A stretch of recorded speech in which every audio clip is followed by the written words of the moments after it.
নমস্কার বন্ধুরা, good morning, শুভ সকাল। সবাই কেমন আছো? তো ভালোই আছি, খুব ঠান্ডা। তো আজকে আবার একটা নতুন রেসিপি নিয়ে চলে এসেছি, যেটা সাধারণত এই সময় পাওয়া যায় না, কিন্তু আমি পেয়ে গেছি, তাই তোমাদের রান্না করে দেখাবো। সেটা হচ্ছে, এটা সবাই পছন্দ করে, ভালোবাসে জানি। অনেক রকমভাবে রান্না হয়, আমিষ নিরামিষ। তো আমি যেমন করে রাঁধি সেরকম করে তোমাদের দেখাবো। এবার তোমরা রান্না করো, করে খেয়ে দেখো কেমন হয়েছে। আর আবারও বলছি, আমার ফেসবুক পেজটা ফলো করো, লাইক করো, শেয়ার করো, আর আমার ইউটিউব চ্যানেলটা সাবস্ক্রাইব করে দাও। Thank you. চলো, আমি রান্না করছি কচু শাক দিয়ে চিংড়ি মাছ। আচ্ছা, প্রথমে দেখো, এগুলো কচু শাক আমি বাজার থেকে নিয়ে এসেছি। এগুলো কাটার পদ্ধতি আমি তোমাদের দেখিয়ে দিচ্ছি। প্রথমে এই গোটাগুলো দুয়াতখানা করে নেবে, তাতে সুবিধে হবে। আমি যেভাবে দেখাচ্ছি, দুয়াতখানা করে এইভাবে আঁশগুলোকে ছাড়িয়ে নেবে। আবার একটা পোর্শনে আরো দুয়াতখানা করবে, করে আবার একটা পোর্শন থেকে আঁশগুলো পুরোটা ছাড়িয়ে নেবে। আবার একটা আধখানা করবে, বা এই আঁশগুলোকে, মেন ব্যাপার হচ্ছে আঁশগুলোকে ছাড়িয়ে নেওয়া। তো তোমাদের যার যেভাবে সুবিধে আঁশগুলোকে ছাড়িয়ে নেবে। ছাড়িয়ে নিয়ে আমি এগুলোকে সব ছাড়িয়ে নিয়ে এইভাবে একটা জায়গায় জড়ো করে ভালো করে ধুয়ে নেব। তো দেখো, আমি দেখিয়ে দিলাম তোমাদের কিভাবে এগুলো আঁশ ছাড়ানো হয়, ছাড়ানো যায়, সুবিধে হয় কিভাবে। কচু শাক অনেকভাবেই রান্না হয়। অনেক সময় অনেকে বলে গলা ধরেছে বা গলা চুলকোয়, কিন্তু এই কাটার সময় বোঝা যায় খুব একটা, মানে হাতে যদি না চুলকোয় তাহলে গলা ধরে না। তো একটু লেবু দিয়ে দিয়ে দিলে যে গলা ধরাটা ওটা ঠিক হয়ে যায়। তো যাই হোক, আমি দেখো কেটে নিয়েছি, নিয়ে ভালো করে ধুয়ে আমি প্রেসার কুকারে নিয়ে নিয়েছি। প্রেসার কুকারে যদি ভর্তি ভর্তি হয়ে যায় অসুবিধে নেই, কারণ এটা একটু জল গরম হলেই একদম নেতা হয়ে যাবে। তো কুকারে দিয়ে আমি 2-3টে সিটি দিয়ে নিয়েছি। এবার আমি দেখো কুকার থেকে বার করে একটা ছাঁকনির মধ্যে এটা রেখেছি, যাতে জলগুলো ঝরে যায়। এইবার আমি কড়ায় তেল নিয়ে নিয়েছি। তেলে আমায় কিছু ফোড়ন দিতে হবে, সেটা হচ্ছে মৌরি, তেজপাতা আর শুকনো লঙ্কা। শুকনো লঙ্কাটা যদি কেউ এড়িয়ে যেতে চায় তাহলে অসুবিধে নেই, কারণ এটা তো একদম শুকনো শুকনো নেড়ে চেড়ে শুকনো করা হবে, তো ঝাল হয়ে যেতে পারে। তো আমি দিয়েছি অল্প আধখানা শুকনো লঙ্কা, 2 টুকরো করে দিয়েছি, আর দেব মৌরি আর তেজপাতা।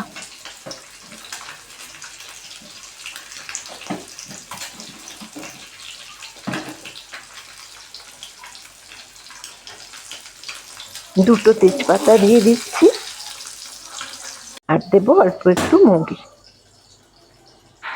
দিয়ে এই ফোড়নটাকে ভালো করে নেড়ে চেড়ে হতে দেবো। হয়ে গেলে ফোড়নটা আমি কচু শাকগুলো তেলের মধ্যে দিয়ে দেবো। রান্না করা খুবই সহজ, কোনো ঝামেলা নেই, বেশি মশলা দেবার দরকার হয় না। আর তোমরা দেখেইছো, আমি খুব বেশি মশলা দিয়ে রান্না করিও না, খুব হালকা মশলা, ঘরোয়া মশলা দিয়ে রান্না করি। তো যাই হোক, এতে খুব একটা মশলার প্রয়োজন হয় না। তো আমি কচু শাকগুলো দিয়ে এখানে কড়াইতে ভালো করে নাড়াচাড়া করে নিলাম। এটা একটু টাইম লাগে, কারণ একদম শুকনো শুকনো করতে হবে। আচ্ছা, এবার দিয়ে দিলাম নুন। নুনটা মানে বুঝে দিতে হবে, কারণ যতটা কচু শাক তার অর্ধেক হয়ে যাবে, সেদ্ধ করাতেই অর্ধেকের কম হয়ে গেছে, আর এটা যখন শুকনো করব আরো কমে যাবে। তো নুনটা একটু বুঝেই দিতে হবে আমাকে। আর এটা আমরা একটু মিষ্টি মিষ্টি খাই, যদি কেউ মিষ্টি একদম পছন্দ না করো তো নাই দিতে পারো, তবে এটা একটু মিষ্টি মিষ্টি ভালো লাগে খেতে। তো যাই হোক, আমি নুন দিলাম, দিয়ে কিছুটা চিনি দিয়ে দিলাম। খুব একদম চড়া মিষ্টি না, দেখো আমার ছোট চামচ, সেই চামচে 3 চামচে দিয়েছি, মানে খুবই কম। দিয়ে এটাকে ভালো করে মিশিয়ে নেবো। অল্প একটু লঙ্কার গুঁড়ো দেব, একটু হলুদ গুঁড়ো দেব রং হওয়ার জন্যে,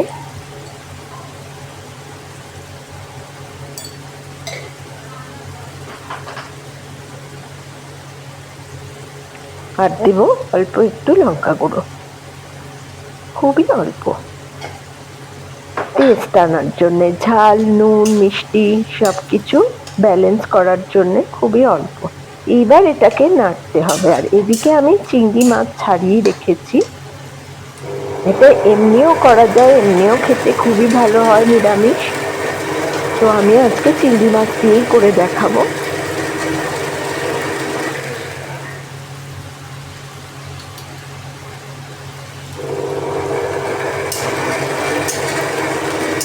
চিংড়ি মাছগুলো ধুয়ে ভালো করে ছাড়িয়ে রেখেছি।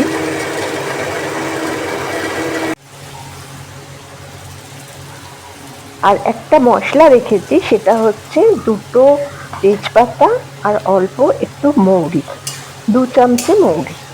এই দুটো বেটে আমি রেখে দিয়েছি মিক্সিতে। তো যেহেতু খুব অল্প, ওটা একদম মিক্সিতে বাটলে একদম শুকনো বাটা যায় না, তো একটু জল দিয়ে বাটতেই হয়। তো সেই জন্যে আমি একটু জল দিয়েই বেটেছি। তো মৌরি আর তেজপাতা বাটা, এটাই হচ্ছে মশলা। আর এরপর দিয়ে দিচ্ছি আমি চিংড়ি মাছ। আমার চিংড়ি মাছগুলো একটু বড় সাইজেরই ছিল, তাই এগুলো একটু ছোট সাইজের দিয়ে করলে সুবিধা হয়। আমি এগুলোকে কেটে দিয়েছি পরে। তো এবার এটাকে নাড়াচাড়া করে একদম শুকনো করতে হবে, আর কোনো মশলাই লাগবে না। কড়াই শুধু অল্প আঁচে নেড়ে নেড়ে এটাকে একদম শুকনো করতে হবে।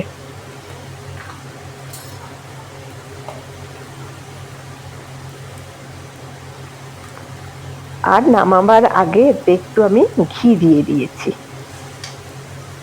অল্প পরিমাণ একটু ঘি দিয়ে দিয়েছি। শুকিয়ে এলে একটু ঘি দিয়ে ভালো করে নাড়াচাড়া করে, যাতে একদম জল না থাকে, তাই একদম শুকনো হবে, তাহলে খেতে ভালো হয় জিনিসটা। একটু জল থাকলে কি হবে, একটু ভ্যাত মতো খেতে হয়। দেখো আমি পুরো জিনিসটাকে শুকিয়ে কালারটাই চেঞ্জ হয়ে গেছে। তো এইভাবে শুকনো করে আমার মোটামুটি হয়ে গেছে। কচু শাক চিংড়ি আমার দেখো হয়েই গেছে, একদম শুকনো হয়ে গেছে।